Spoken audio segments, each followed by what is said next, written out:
잡히세요. 도망 다니지 말고 꼭 잡히시면 좋습니다. 자, 오늘 말씀 보죠. 갈라디아서 5장 25절 26절 2절 말씀입니다. 신약 성경 308쪽입니다.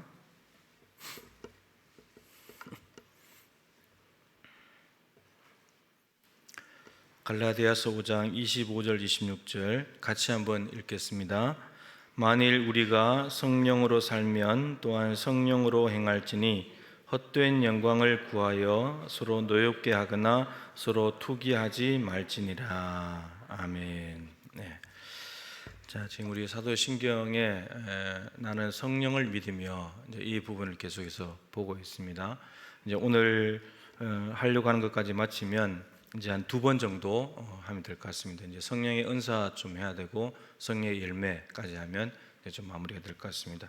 자, 오늘은 이제 처음에 조금 소개했던 부분인데 성령님께서 일하시는 방식이 있다라고 말씀을 드렸는데 이 방식에 대해서 오늘 말씀 2가지로 말씀을 드리겠습니다. 이 내용은 우리가 대구 동신교회 권성수 목사님 이제 은퇴하셨지만 그분이 웨스트민스터 신학교에서 교수로 계시다가 목회를 하신 분인데 그렇기 때문에 신학적인 기반이 아주 탄탄해요.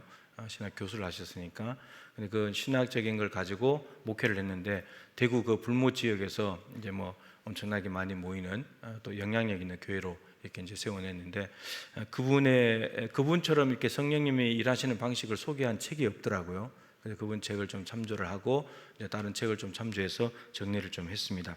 자, 성령께서 일하시는 방식은 2가지입니다. 용어가 좀 낯설 수 있는데요. 통상적으로 일하신다. 성령의 통상 충만. 이렇게 통상적이라는 말은 그냥 특별하지 않고 늘 있는 이런 뜻입니다. 통상적으로 늘 성령께서 일하고 계시는 이런 우리 안에 성령께서 늘 일하고 계신다.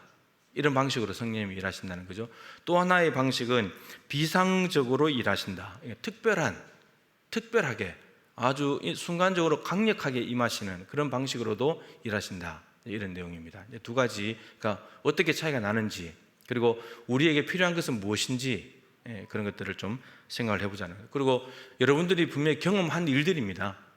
경험한 일들인데 나는 통상 충만을 경험했는가 비상 충만을 경험했는가를 이렇게 지난 신앙생활을 돌아보면 그게 이제 그래 그거였구나 이렇게 이제 생각이 드실 겁니다. 자, 우선 통상 충만 특별한 것이 아니고 늘 있는 이제 그런 건데 이것은 인격과 생활 속에서 점진적으로 예수 그리스도를 닮아가는 거예요. 서서히 조금씩 예수 그리스도를 닮아가는 겁니다. 인격적으로나 생활 면에 있어서 예수님을 닮아가는 것. 그것이 성령님 닮아간다는 말은 우리는 안 되거든요.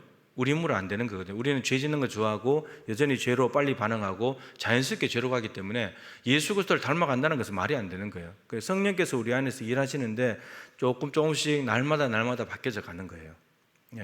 이게 이제 방향 표시를 한다면은 이제 이렇게 서서히 좌회전하는 거예요. 가던 길을 계속 가는 것은 아니고 안 가는데 서서히 안 가는 거예요. 근데 이제 비상충만 같은 경우는 180도 확 도는 거예요. 360도 확 도는 거예요. 그래서 대체로 아마 이 바울과 같은 사람은 비상충만 이렇게 바뀌는 거고 나머지는 이렇게 서서히 바뀌어 갈 겁니다. 자, 그 다음에 이거는 이제 비로 말한다면 보슬비. 이 통상충만은 보슬비와 같은, 그러니까 이게 맞아도 비를 맞은 것 같지 않는. 근데 여러분 가랑비에 옷 젖는다고 가랑비가 아무것도 아닌 것처럼 무시하게 보이지만 가랑비가 오는 길을 한참 걸어가 보면 옷이 다 젖어 있잖아요. 그런 것처럼 성령께서 보슬비 같이 이게 내리는 건지 안 내리는 건지 하여튼 그렇게 오는데 하여튼 세월이 지나서 시간이 지나서 인생이 지나서 보면 뭔가 내가 바뀌어져 있고 성령께 젖어 있고 성령께 이끌린 삶을 살고 있는 그런 걸 말해요. 비상충만은 뭐냐면 소낙비예요. 소낙비. 그러니까 이거는 누가 봐도 다 보이는 거죠. 소낙비는. 근데 보슬비는 이게 오는지 안 오는지 잘 모를 수 있어요. 그런데 하여튼 성령께서 내 안에서 일하고 계시다라고 하는 겁니다. 그 다음에 이 통상 충만을 받게 되면은 9가지 성령의 열매가 맺힙니다. 성령의 열매. 오늘 읽었던 본문 바로 위에 보면 22절부터 23절까지 성령의 9가지 열매가 나옵니다. 이거는 성령께서 내 안에서 늘 통상적으로 계속해서 일하시기 때문에 우리가 거기에 따라가기 때문에 맺혀지는 열매라는 거예요. 비상충만은 이제 들어보시면 알겠지만 비상충만은 그 순간 그냥 성령께서 강력하게 역사하시는 거, 그거예요. 그러니까 조금 차이가 있죠. 이 비상충만은, 통상충만은 서서히 성령과 함께하면서 9가지 열매를 맺는 삶을 살아가는 것을 말합니다. 그게 맺히는 거예요. 그런 사람은, 성령의 충만의 열매가 맺힌 사람은 성령의 통상충만을 지금 경험하면서 살고 있는 거예요. 네. 자, 그 다음에 오늘 이제 갈라디아서 본문과 해당이 되는데 앞에 처음에 말씀드린 것과 똑같아요. 날마다 이신층의 믿음으로 의롭게 된 후에, 믿음으로 예수님을 영접한 뒤에 그 뒤로 날마다 매 순간순간 예수님을 닮아가는 성화의 과정에서 성령으로 내 안에 채워지는 것, 이게 성령의 통상충만입니다. 이신층의가 되는 것도 사실은 성령께서 오셔야 되는 일인데,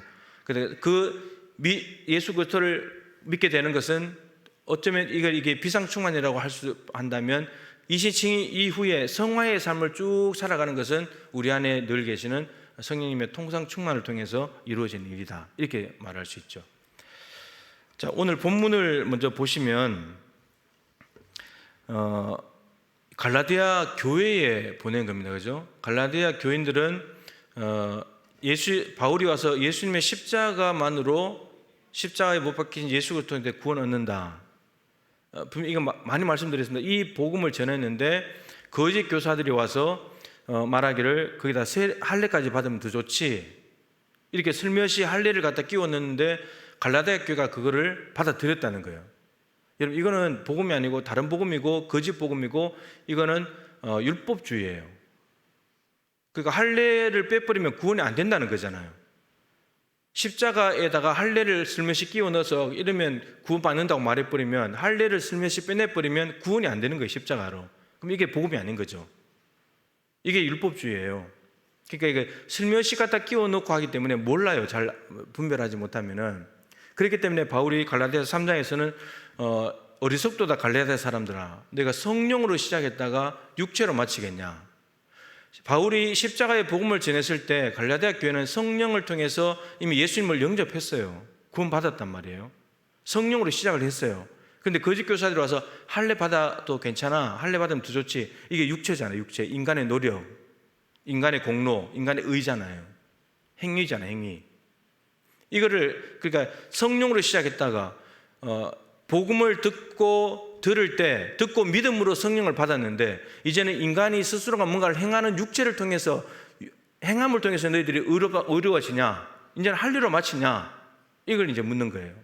너희들이 너무 어리석다는 거예요. 그게 성령으로 시작했으면 끝까지 성령으로 가야지. 성령으로 시작은 했는데 변질돼 가지고 율법주의에 빠져 가지고 너희들의 노력으로 구원받으려고 애를 쓰냐, 그 잘못됐다, 이걸 이야기하는 거예요. 그러면서 말하기를, 다시 돌아오는 거죠. 자, 25절 보시면, 만일 우리가 성령으로 살면, 갈라디아 교회는 이미 성령으로 시작했기 때문에 성령으로 사는 삶이 가능하단 말이에요. 십자가의 복음을 들을 때 성령께서 갈라디아 사람들 속에 역사하셨기 때문에, 성령 세례가 그랬잖아요. 예수를 주로 믿을 때에 성령께서 내 안에 내주하시는 사건이 성령 세례라 그랬잖아요. 갈라디아 교인들이 바울이 전한 십자가의 복음을 믿음으로 받아들였단 말이에요. 그러면 성령께서 내주하시기 시작한 거죠. 그렇다면 그 뒤로는 성령으로 사는 게 필요한 거예요. 성령으로 살아야 되는 거예요. 근데 성령으로 산다면 또한 성령으로 행할지니, 성령님이 들어와 가지고 성령으로 산다면 성령으로 행해야 된다는 거예요. 이 말은, 행한다는 말은 여러분 헬라어가 보조를 맞추다, 일치하다. 그러니까 성령님하고 보조를 맞춰서 가야 되는 거예요. 성령이 내 안에 들어와 계시면 성령님하고 다리를 묶어서 2인 삼각 경기예요. 성령님이 가시는 대로 가야 돼요. 2인 삼각 경기 해보셨죠? 그죠? 운동회나 체육회 할 때 해보셨잖아요. 이거 옆 사람과 보조를 안 맞추면 어떻게 돼요? 아파요. 발목이 아파. 그리고 경기에서 자빠져요. 빨리 못 와요. 그렇듯이 성령이 들어와서 계시면 성령으로 행한다는 말은 성령님이 가신 대로 따라가야지 발이 안 아파요. 성령은 저쪽으로 가려고 하는데 우리가 이쪽으로 간다, 그럼 발이 아파요. 처음에는 이제 새 가족이고 이럴 때는 성령께서 우리에게 맞춰줄 수 있어요. 아브라함이 갈대 우르에서 부르심을 받고 가나안 땅에 왔잖아요. 순종해서 왔는데, 근데 가나안 땅에 뭐가 왔죠? 흉년이 왔단 말이에요. 흉년이 왔는데 어디로 가버렸어요? 어디로 갔죠? 애굽으로 갔죠. 뭘 해야 되는데? 가나안 땅에서 하나님께 여쭤봐야죠. 갈대우르에서 말씀을 따라서 가나안 땅에 왔다면, 가나안 땅에 약속의 땅에도 흉년이 있다면 하나님 약속의 땅에 어찌 이렇게 흉년이 있습니까? 내가 어떻게 됩니까? 이렇게 여쭤봐야 되잖아요. 근데 곡식이는 애굽으로 가버렸잖아요. 이건 하나님과 행하는 삶이 아닌 거죠. 근데 아브라함이 새 가족이기 때문에 애굽에 내려갔을 때 하나님이 그냥 같이 가요. 근데 그 다음에 사라를 통해서 이삭을 낳아야 되는데 하나님이 분명히 그렇게 약속하셨죠, 그죠? 사라를 통해서 자식을 낳을 거다. 근데 기다려도 자식이 안 낳아지니까 하갈을 통해서 낳아버리잖아요. 근데 사라를 통해서 하는 데는 임신이 안 되는데 하갈하고 했는데 그냥 임신이 돼버려요. 인간적인 방법으로 하면. 그러니까 아브라함이 나이가 많았다고 하지만 문제가 없는 거예요. 문제가 없는 거예요, 지금. 네. 아브라함에게 문제가 있어서 애가 안 생기는 게 아니거든요. 하나님의 때를 기다리는 거지. 근데 그러고 난 뒤에 어떻게 됐습니까? 하나님께서 13년간 침묵. 여러분, 이게 정말 무시무시한 저주입니다. 여러분 생각해 보세요. 하나님께서 아브라함과 함께 하시다가 아브라함이 한번 일을 잘못했는데 13년 동안 하나님이 나타나지 않아요. 약속의 땅에서. 이것보다도 지옥이 어디 있습니까? 이제 아브라함은 새 가족이 아닌 거예요. 하나님과 함께하는, 애굽에 내려갔다가 거짓말했잖아요. 그죠? 사라를 자기 누이라고 거짓말했잖아요. 그런데 거짓말했는데도 불구하고 하나님이 거기서 올라올 때 엄청난 재물을 가지고 오게 하셨잖아요. 그래서 조카 롯하고 재산이 너무 많아가지고 종들이 자꾸 싸우니까 우리 헤어지자. 네가 좌하면 내가 우하고 네가 좌하면 내가 우하겠다. 그래서 헤어졌잖아요. 그런 풍성하신 하나님의 은혜를 경험했단 말이에요. 318명 데리고 가서 잃어버렸던 거 다 찾아오는 은혜를 경험했단 말이에요. 그런데 하갈을 통해서 이제 하나님께서 함께 하신 걸 배워가는 과정인 거죠. 하나님이 너 쫓아가면 이긴다. 다 찾아왔잖아요. 그런데 이 사라를 통해서 애를 낳을 때 하갈을 통해서 낳아버리는 거예요. 하나님하고 보조를 안 맞추는 거예요. 이 보조를 맞춘다는 것은 하나님이 정하신 때에 정하신 곳을 향해서 가는 거예요. 그런데 아브라함이 그 때를 당겨버렸잖아요. 인위적으로. 주님보다 앞서지 않고, 아까 마지막 찬양, 주님보다 앞서지 않고, 근데 주님보다 앞서가는 거예요. 인위적으로 시간을 당겨버리는 거예요. 이제는 새 가족이 아니거든요, 아브라함이. 그러니까 하나님이 침묵해버리는 거예요. 신앙이 어리고 새 가족이고 그럴 때는 하나님이 따라가줘요. 함께 하고 있다는 것을 보여주시기 위해서. 근데 신앙이 연륜이 쌓이고 신앙의 연수가 쌓여가면 이제는 그렇게 안 된다는 거예요. 이제는 너 나 따라와야지. 이제는 네가 나를 따라와야지. 내가 네 주인인데. 여러분, 신앙생활을 오래 하고 직분을 받고 그런 것들을 자랑할 것이 아니고요. 그만큼 됐으면 우리의 신앙이 성령님과 보조를 맞추는 삶이 쉬워져야 돼요. 여러분, 이제 두 발을 묶어서 뛰는 사람하고 5년, 10년을 걸어온 사람하고 누가 더 빨리 가겠어요? 누가 더 보조를 잘 맞추겠어요? 어느 게 더 잘 맞아야 정상이죠? 5년, 10년 온 사람이에요.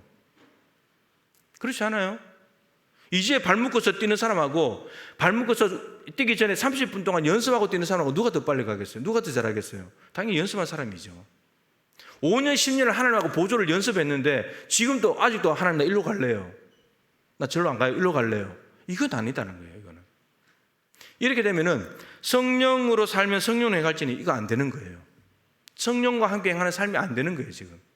그러면 힘든 거예요. 사울이 이게 안 되는 거잖아요, 사울 왕이 이게 안 된다고요. 하나님이 뽑아놨고 성령을 주셨는데 이거 안 되는 거예요, 보조가. 지 맘대로 가버리니까. 그런 겁니다.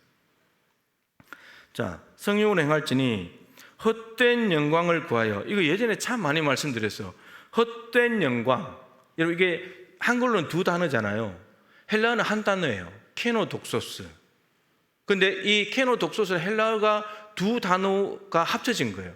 케노스, 텅 빈, 헛된, 독사, 영광이라는 뜻이에요. 그러니까 헛된 영광이라는 헬라어 두 단어가 합쳐져서 케노독소스인데 한글로는 헛된 영광 두 단어로 번역을 한 거예요. 근데 케노독소스 한 단어가 뜻이 뭐냐면요, 자기 자랑이에요. 그러니까 무슨 말이에요? 자기를 자랑하는 것은 헛된 영광이다, 이겁니다. 성령으로 살고 성령으로 행하며 성령님을 자랑해야지. 자기를 자랑하는 것 헛된 영광이에요. 예수님께서도 나도 나를 자랑하지 않는다, 나도 나의 영광을 구하지 않는다, 나는 오직 하나님의 영광을 구한다. 성령이 들어와서 성령님과 보조를 맞춰 살아가는 사람은 성령의 영광을 구하고 성령을 자랑하는 사람이지, 자기 뜻대로 가려고 자기 생각대로 가려고 자랑하는 사람이 아니라는 거예요. 그렇게 가면 문제가 생겨요. 자기 자랑을 하면서 헛된 영광을 구하게 되면은 서로 노엽게 하거나 투기하지 말지니라. 이는 반드시 노엽게 됩니다. 이런 자기 잘났다고 하는데 다 싸우잖아요. 투기하지 말지나 시기하고 질투하는 거 아닙니까? 우리가 여러분 왜 싸웁니까? 부부가 왜 싸웁니까? 친구들하고 왜 싸워요? 다 자기 잘났다고 하니까 싸우는 거지. 내가 부족해. 여러분, 내가 부족해 하는데 싸웁니까? 안 싸웁니다. 내가 좀 연약해, 내가 좀 무식해, 내가 뭐 아는 게 없어, 이러면 싸울 일이 없어요. 근데 내가 더 잘 알아, 내가 그 분야 전문가야, 내 말을 들어야지, 내가 오라, 너 틀렸어, 이러니까 싸우는 거예요. 성령님한테 그럴 수가 없잖아요. 성령님, 제가 옳습니다, 성령님 틀렸어요, 지금 일로 가야 돼요, 지금 세상 물정이 일로입니다, 이러면 안 된다. 이러면 하나님과의 관계도 안 되지만 사람과의 관계도 안 되는 거예요. 그렇게 하면 오늘 말씀은 그 말씀이에요. 보조를 맞춰서 살아가야지 자기 자랑하지 않고 자기 영광 구하며 헛된 영광 구하며 살지 않고 하나님의 영광을 구하며 살아가게 된다, 이거 말씀하시는 거예요. 그러니까 성령으로 시작했는데 할례를 행하니까 할례 행한 거 자기 자랑이 되잖아요. 자기 자랑. 성령님은 십자가에 복음을 줘서 갈라디아 교인들을 구원했는데 할례를 받아야 된다고 하니까 자기 자랑이고 자기 공로고 자기 의고 이렇게 간다는 거예요. 지금 그렇게 가면 안 된다. 성령님이 안에 계시다면 성령님하고 가야지, 이것입니다. 여러분 안에 성령이 계시다면 성령님과 보조 맞추는 연습을 해가는 거예요. 신앙생활이라는 것은 2인 삼각경기요, 죽을 때까지 하는 거예요. 그게 성령의 통상 충만이고 이걸 통해서 성령의 9가지 열매가 맺히고 우리가 예수님을 닮아가는 삶을 사는 거예요. 아브라함 이야기했는데, 여러분 아브라함이 보세요, 계속 신앙이 자라요. 한번 그러기도 하지만 자라가요. 자라가면서 나중에 창세기 22장 가서 어떻게 합니까? 아들 이삭까지 하나님께 드려요. 여러분 이게 통상 충만입니다. 구약에는 성령님에 대한 그런 이야기들이 있긴 하지만 이런 성령 이런 용어 자체도 없지만 성령의 역사는 사실 사도행전 이후로 굉장히 많이 나타나잖아요. 그런데 구약의 이 의미를 가지고 구약의 인물을 찾아보면 아브라함처럼 이게 통상 충만으로 계속 신앙이 자라가는 거예요. 하나님이 이제야 네가 나를 경외하는구나, 하나님이 인정하실 만큼 그런 거예요. 그러니까 이게 굉장히 중요해요. 아브라함은 75세에 부름을 받아서 왔지만 100세의 아들 이삭을 낳고 137세가 됐을 때, 이삭이 37세가 됐을 때거든요. 번제로 드릴 때가. 그러니까 그 세월 동안에 신앙이 자라서 사랑하는 아들 독자까지 하나님께 드려버리는 거예요. 그만큼 구약으로 신약으로 말 성령님이 함께 하시는 가운데 점점점 믿음이 자라가는 거예요. 이제 하나님과 보조 맞추는 거예요. 아들 내놔, 그래도 보조 맞춰서 가는 거예요. 하나님 아들 어떻게 줘요? 100살에 얻은 아들인데 못 주죠? 이게 아니고 제가 드리겠습니다, 보조 맞춰서 가는 거예요. 모리아산에 올라가는 거예요. 근데 그 모리아산이 나중에 십자가가 선 곳이고 예루살렘 솔로몬 성전이 세워지는 곳이 됐습니다. 여러분 이게 통상 충만이에요. 통상 충만. 자, 성경 구절을 앞에 한 구절 보죠. 빌립보서 2장 12절입니다. 같이 읽어보죠. 시작. 그러므로 나의 사랑하는 자들아, 너희가 나 있을 때뿐 아니라 더욱 지금 나 없을 때에도 항상 복종하여 두렵고 떨림으로 너희 구원을 이루라. 빌립보서 2장 5절, 저 말씀 놔둬놓으세요. 2장 5절부터 이런 말씀이 나오죠. 너희 안에 이 마음을 품으라, 곧 그리스도 예수의 마음이니. 빌립보 교회에 편지를 보내면서 바울이 너희들 그리스도의 마음을 가져야 돼. 근데 그 그리스도의 마음이 뭐냐? 라고 했을 때 예수 그리스도께서 하나님의 본체시지만 하나님과 동등됨을 취할 것으로 여기지 않으시고 자기를 낮추셨죠. 자기를 낮춘다는 말은 하나님을 높이는 거예요. 낮춘다는 거 하늘의 모든 영광을 버리는 거죠. 낮아지심이에요. 낮아지심. 낮아지셔가지고 사람들과 같이 되셨고 사람의 모양으로 나타나셔가지고 십자가에 죽기까지 뭐 하셨다고요? 복종하셨다. 하나님과 종과의 관계가 아닌데 하나님이신데 예수님이 자기를 낮추셔서 겸손하게 자기를 낮추시고 그러니까 위의 것들을 버리시고 이 땅에 인간의 모습으로 내려오셔가지고 뭐였냐? 마치 하나님의 종인 것처럼 하나님의 뜻에 복종하셨다. 이 그리스도의 마음을 너희들이 가져야 된다. 낮아지는 마음, 하나님께 복종하는 마음을 가져야 된다. 저 말씀이 끝나고 난 뒤에 이름으로 하나님이 그를 지극히 높여 모든 이름 위에 뛰어난 이름을 주시고 하늘에 있는 것이나 땅에 있는 땅 안에 있는 모든 것들로 예수 이름에 무릎을 꿇게 하시고 예수님을 하나님 보좌 옆에서 너무나 높여주시는 이 일이 있었다는 겁니다. 그러니까 예수님은 낮아지시고 죽어서 무덤까지 가버렸는데 하나님이 그를 부활시켜서 높여서 하나님 옆으로 데려가셨다는 말입니다. 너희들 그리스도의 마음을 가져야 된다. 그리스도의 마음은 어디까지예요? 십자가에 죽는 데까지예요. 근데 이걸 우리가 자꾸 착각해. 그리스도의 마음이 거기까지인데 우리는 어디로 가냐면 자꾸 더 높아지려고 그래요. 반대로 가요. 반대로. 그리스도의 마음은 낮아지는 마음이에요. 십자가에 죽는 마음이에요. 희생하는 마음이고 헌신하는 마음이고 영광을 버리는 마음이에요. 고린도후서 8장 9장의 헌금 이야기로 한다면 바울이 헌금을 왜 해야 되냐? 성육신 원리를 이야기했다 그랬잖아요.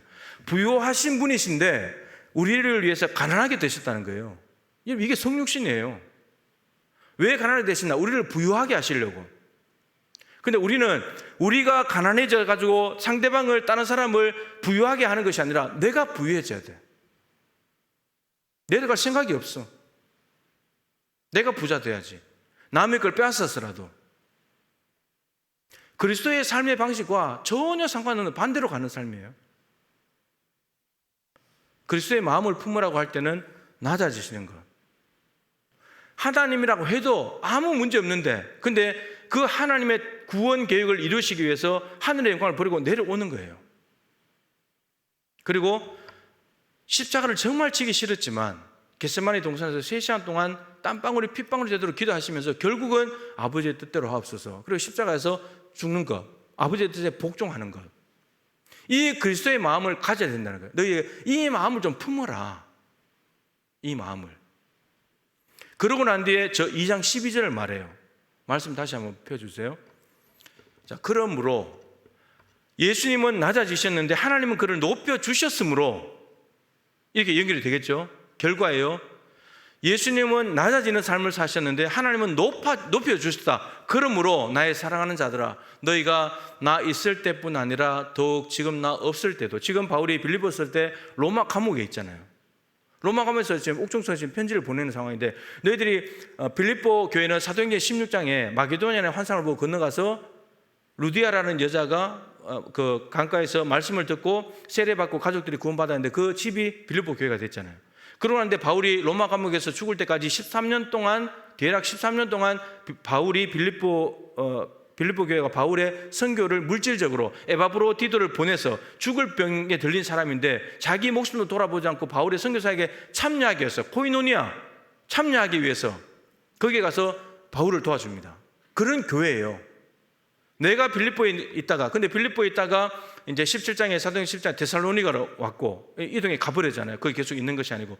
그렇게 됐는데 그때 있을 때뿐만 아니라 지금 없을 때, 내가 비록 빌립보 교회에 없지만, 내가 감옥에서 지금 편지 보내지만 항상 복종하여. 저 복종은 어디서 왔겠습니까? 그리스도의 마음을 품어라. 그리스도께서 복종하지 않았냐? 너희들도, 내가 너희한테 있고 없고가 중요한 것이 아니고 너희들도 그리스도께 복종해라. 내가 전한 복음, 십자가, 예수님, 그분께 복종해야 된다. 그리스도께서 그렇게 하셨기 때문에. 복종하여 두렵고 떨림으로 너희 구원을 이루라. 이런 빌립보 교회는 이미 구원 받았잖아요. 근데 구원을 이루래요. 마치 구원을 못 받은 것처럼, 마치 복종해야 구원을 받는 것처럼. 근데 저 말이 아니고요, 저 구원이라는 것은 완성된 구원이에요. 이미 예수님의 십자가 복음을 듣고 루디아 집에서 빌립보 교회가 시작돼서 많은 사람들이 예수를 믿었는데, 구원 받았는데, 근데 구원받은 너희가 저 완성된 구원으로 가야 되는데, 거기 갈 때까지 너에게 필요한 게 뭐냐? 그리스도의 마음을 품어야 되는데, 그게 복종하는 거다, 이 말이에요. 우리의 성화가, 우리가 예수 믿고 여러분 구원 받았죠? 구원 받으셨죠? 벌써 오래전의 일이죠. 이제 완성된 구원을 해서 가고 있어요. 가는 도상에 있는 거예요. 근데 우리가 저 완성된 구원에 도달하기 위해서는 지금 뭐가 필요하냐? 이 땅에서 받은 구원과 완성된 구원 사이에 뭐가 필요하냐? 복종이 필요하다는 거예요. 여러분, 그래야지 저 완성된 구원을 이루어 가는 거예요. 근데 복종하지 않는다면, 그리스도의 마음을 품어서 낮아지지 않고 복종하지 않는다면 완성된 구원을 향해서 가지 않는 거예요. 구원은 받을 거예요. 강도처럼. 강도는 십자가 옆에 강도는 그냥 불사 나를 기억해 주십시오, 그 한마디 하고 그냥 죽었기 때문에 예수님을 위해서 한 건 아무것도 없어요. 그 당시에 최고형의 십자가형 사형을 받을 만큼 심각한 죄인이었는데, 예수님 옆에서 달려있다가 예수님 고백 한번 하고 예수님께 구원받아가지고 하나님 나라 갔는데, 부끄러운 구원인 거죠. 하나님을 위해서 산 삶이 없는 거예요. 구원 받자마자 죽었으니까. 근데 우리는 구원에서 지금 구원으로 가고 있어요. 구원을 이루어 가래요. 이 처음 받은 이 구원을 점점 완성해 가는 거죠. 그러니까 구원의 목적은 구원이 아닌 거예요. 예수님을 닮아가는, 성화되는 게 목적인 거예요. 그래야지 우리는 하나님 나라 갈 때까지, 죽을 때까지 성화되는 거예요, 삶이. 그게 그리스도의 마음을 본받는 것이고, 오늘 바울이 빌립보 교회에서 하는 말이고 갈라디아 교회 하는 말도 똑같은 거예요. 성령님과 계속 보조를 맞춰가는 거다. 이거 삶 사는 거예요. 그래야지 우리 안에 성령께서 우리 안에 통상으로 충만하게 계시면서 9가지 열매를 맺히는 삶을 살아가게 되는 거죠. 여러분, 우리가 변화되고 성화되고 예수님 완전한 인간이신 예수님을 닮아가고 성령의 열매를 맺는 삶은 예수 믿고 교회 다닌다고 해서 될 문제가 아니에요. 낮아지는 삶이 없이, 여러분, 낮아지는 것은 말씀드리자면 버리는 거라고요. 포기하는 거라고요. 하나님으로, 이 땅에 와서 하나님으로 대접받지 않겠다는 거예요. 하나님이신데 하나님을 대접받지 않겠다는 거거든요. 자기 거 다 내주겠다는 거거든요. 살과 피 다 내어주겠다는 거예요. 하나님께서 무엇을 요구하시든지 복종해버리겠다는 거예요. 그렇게 살아야지, 우리가 그 정신을 가지고 살아야 우리가 변화되는 거예요. 거꾸로 말하면, 여러분, 우리가 이 죄의 본성, 죄성을 가지고 있고 죄에 끌려다니는 것이 너무나 강력한 거예요. 그래서 예수님 말씀대로 하나님 뜻대로 살아가기가 너무너무 힘든 거예요. 너무너무 힘든 거예요. 우리가 이제 잘 몰라서 그렇지, 하나님이신 예수님이 엄마 뱃속에 태어나고 아기의 모습으로 태어났는데 헤롯이 막 죽이려고 아동 유아 대학살을 막 하고 여기저기 피해 다니고, 여러분, 그렇게 제한되는 삶을 사는 거예요. 그렇게 안 하셔도 되는데, 그렇게 안 사셔도 되는데, 우리는 그냥 죄 짓다가 지옥 가도 그냥 내버려둬도 되는데, 근데 예수님이 그렇게 그걸 원하지 않기 때문에 예수님이 이 땅에 오셔서 그런 힘들고 제한된 삶을 사는 거예요. 그래서 여러분, 이루어진 게 우리의 구원이에요. 그래서 그렇게 구원하셔놓고는 예수님처럼 살아야지, 예수님 닮아가야지, 그러시는 거예요. 그래서 아까 일부러 시편 1편 1장 1절부터 3절 읽었는데, 복 있는 사람은 하나님의 말씀을 즐거워하여 주야로 묵상하는 사람이다. 시냇가에 심은 나무처럼 형통한다. 근데 그 사람은 죄인의 길에 서지 않고 악인의 꾀를 따르지 않고 죄인의 길에 서지 않고 오만한 자들의 자리에 앉는다. 세상 방식은 그렇게 가야지 복 받는 거예요. 그게 복 받는 길의 하나예요. 사람들이 자꾸 야, 적절히 죄도 짓고 해야 복 받지. 다른 사람도 다 죄 짓고 불법 행해서 돈 버는데 우리도 그렇게 해야지. 이렇게 말하는데 그게 세상 사람들이 말하는 복인데 성경은 말하는 거예요. 복 있는 사람은 세상이 말하는 사람들의 복 아니야. 말씀이 복이지. 말씀 들어가야 복이지. 여러분, 그래서 말씀을 통해서 이게 악인의 길인지 의인의 길인지, 오만한 자들의 길인지 자리인지, 겸손한 자들의 자리인지를 우리가 분별해야 되고, 거기에 가서 있어야 되는 거예요. 그 길에 가 있어야 되는 거예요. 그래야지 우리가 조금이라도 바뀌어지고. 주일날 새 부대가 돼야 된다고 했잖아요. 여러분, 이거는 말씀을 가지고 나를 깨뜨리는 일이기 때문에 힘들어요. 괴로워요. 하기 싫어요. 지금 이렇게 살아도 별 문제 없는데, 돈 걱정 없이 살고 건강 괜찮고 사는데 아무렇지도 않거든요. 근데 우리가 생각이 들 것은 예수님 닮아가고 있는가? 내가 예수님을 닮아가고 있는가 말이에요. 나의 말 한마디, 행동 하나에서 세상 사람들이 저 사람 예수 믿는 사람일 거야 아마, 이렇게 좀 의문이라도 갖게 만드는가? 그런 삶이 있어야 된다는 거예요. 에이, 예수 믿는 사람이 뭐 저래? 이러면 이거는 예수님 못 보여주는 거고 닮아가지도 않는 거예요. 그냥 우리의 예수 믿기 전에 죄의 본성이 그대로 튀어나온 거예요. 그래서 오늘 이제 통상 충만밖에 못했는데 비상 충만은 사실 내용이 더 많거든요. 다음 주에 하도록 하고, 여러분, 성령 시대고, 늘 말씀드린 성령 시대고, 우리는 예수 믿을 때 이미 성령이 우리 안에 내주하시기 시작하셨기 때문에 우리 안에 계신 성령과 이제 보조를 맞춰서 살아가는 것, 이것이 우리 안에 성령 충만을 만들고, 그 보조를 맞춰서 잘 따라갈 때 성령이 원하시는 대로 가면, 여러분, 성령이 가는 곳에는, 성령이 뜻하신 곳에는 우리가 거룩한 영이기 때문에 우리가 거룩하게 바뀌어지는 겁니다.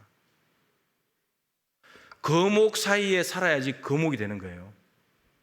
여러분, 코이의 법칙이라고 혹시 아십니까? 코이의 법칙이 물고기나 이 관상어들이 어항이나 수족관 크기만큼 자란대요. 그러니까 너무나 크시고 거룩하신 성령님 안에 살아야 성령님처럼 바뀌어져 가는 거예요. 거룩하게 바뀌어져 가는 거예요. 근데 다른 것 안에 살고 있다 그러면 그걸로 바뀌어져 가는 거예요. 돈 욕심 속에 살고 있다, 돈으로 바뀌어져 가는 거예요. 탐욕으로 바뀌어져 가는 거예요. 그러니까 나를 어디에 던져 넣을 것인가? 성령님의 말씀 안에, 성령께서 걸어가시는 길에 그냥 다리를 묶어서 가는 거예요. 내 의지는 없어요. 내 뜻도 없어요. 그냥 성령께서 야, 일로 가자. 예, 알겠습니다. 저쪽으로 가자. 예, 알겠습니다. 이것 좀 하자. 예, 알겠습니다. 그러면 바뀌어져 가는 거예요. 하나님 싫은데요? 그 힘들어서 못하겠는데요? 그러면 안 바뀌는 거예요. 성화가 안 되는 거예요. 처음에는 여러분 힘들어서 못한다고 할 수 있죠. 예수님도 내 뜻대로 마시옵소서, 나 이 잔이 지나갔으면 좋겠습니다. 예수님도 분명히 그러잖아요. 근데 그 자기 뜻대로 하려고 하는, 하나님의 뜻을 못 따르려고 하는 그 자기 속에 있는 것들을 이겨내는 거예요. 기도하고 기도로 이겨내는 거예요. 시작은 그렇게 될 수 있어요. 기도가 하나님 나에게 힘든데 못하겠는데, 기도는 이렇게 시작해도 마지막에 가서 기도, 예수님의 이름으로 기도합니다, 마치기 직전에는 아버지의 뜻대로 하겠습니다, 이렇게 가야 된단 말이에요. 우리가 기도 자체가 성화돼 가야 돼요. 기도 자체가. 근데 우리 이제 들어보고 안 될 것 같으면 기도도 안 해버리잖아요. 기도 안 해버리면 그냥 못합니다 이렇게 돼버리니까. 그러니까 우리가 교회는 다니고 분명히 성경책 들고 다니고 찬송도 부르고 기도도 하고 성경도 읽는데, 근데 삶은 하나도 예수님 닮은 게 없는 거예요. 삶은. 그래서 여러분, 이제 기도 공부나 이러다 보면 한국교회 목회자 수, 교회 수, 세례 교인 수, 여러분 1년째 몇만 명씩 떨어져요. 근데 그것만 봐도 심각하지만 정말 그 숫자가 중요한 것이 아니고, 세례 받은 교인 숫자가 중요한 것이 아니고, 정말 예수님 제자가 몇 명이나 될까? 통합교단이 장자교단이라고 지금 자랑할 게 하나도 없어요. 네, 하나도 없어요. 그래서 정말 그렇게 살면은 성령께서 가시는 곳에는 성령님의 역사가 나타나잖아요. 그 땅이 변화된단 말이에요. 사람이 바뀌든지 그 땅이 그 지역에 변화된단 말이에요.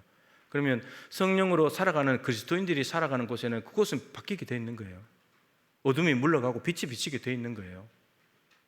그죠? 근데 어떤 면에서 보면 예수 믿는 사람들이 모였는데 더 어두워요. 더 어두워요. 성령께 이끌리지 않고 죄의 본성에 이끌리니까 탐욕에 이끌리니까 더 어두운 곳이 돼버리는 거예요. 하나님께서 우리를 그랬잖아요. 예수님께서 너희는 세상의 빛이다. 세상의 빛이다. 교회의 빛이 아니고 세상의 빛이다. 빛은 어둠을 몰아내야 되잖아요. 어둠은 세상에 있거든요. 그래서 어둠이 있는 곳으로 보내는 거예요. 빛이 필요한 곳은 세상이지 어둠이지 교회가 아닌 거예요. 그래서 우리가 여러분, 하나님께서 여러분들을 선교지로 파송한 거예요. 삶의 자리가 다 선교지예요. 거기 가서 빛을 비추라는 거예요. 거기에 있는 어둠을 몰아내라는 거예요. 그리고 그곳에 하나님 나라가 오게 하라는 거예요. 성령님은 지금 그렇게 하시잖아요. 예루살렘, 온 유대, 사마리아 땅끝으로 가면서 쫙 밝게 가잖아요. 그러니까 그 보조를 맞춰서 따라가면은 다 바뀌는 거예요. 사도들이 지금 그 일을 한 거잖아요. 성령님과 보조를 맞춰서 바울이 터키 지역에서 아시아에서 지나려고 했는데 성령께서 마게도니아에 환상할 때, 야, 유럽으로 가자. 예, 유럽으로 가죠. 땅끝으로 가자. 땅끝으로 가죠. 이렇게 그러니까 바뀌어져 가는 거예요. 그래서 여러분, 성령님과 2인 삼각 경기 열심히 하세요. 혼자 하지 말고, 혼자 가지 말고, 혼자 가면 빠르잖아요. 그죠? 혼자서 내 따라서 뛰면 되니까. 그거는 신앙생활이 아닌 거예요. 성령님하고 같이 가야 되는 거예요. 같이. 그래서 아까 말씀드린 대로 지금 묶어서 시작하는 사람하고 10년, 20년 묶어서 달려온 사람하고는 분명히 달라야 된다. 분명히 달라야 된다. 그리고 먼저 달려온 사람들이 20년, 30년 달려온 사람들이 어떻게 살아가는지를 뒤에 이제 오는 사람들에게 보여줘야 돼요. 성령님과 동행하는 사람은 이런 삶이다. 그래야 교회 안에서, 가정에서 대를 이어서 성령님과 보조를 맞춰 살아가는 사람들이 많아질 거 아니에요. 도전받을 거 아니에요. 그죠? 그래서 성령님의 통상 충만이 여러분들에게 늘 있어서 성령의 열매를 맺으시고 예수님 닮아가는 그러한 하나님의 형상을 회복하는 우리 성도들 되시기를 축복합니다.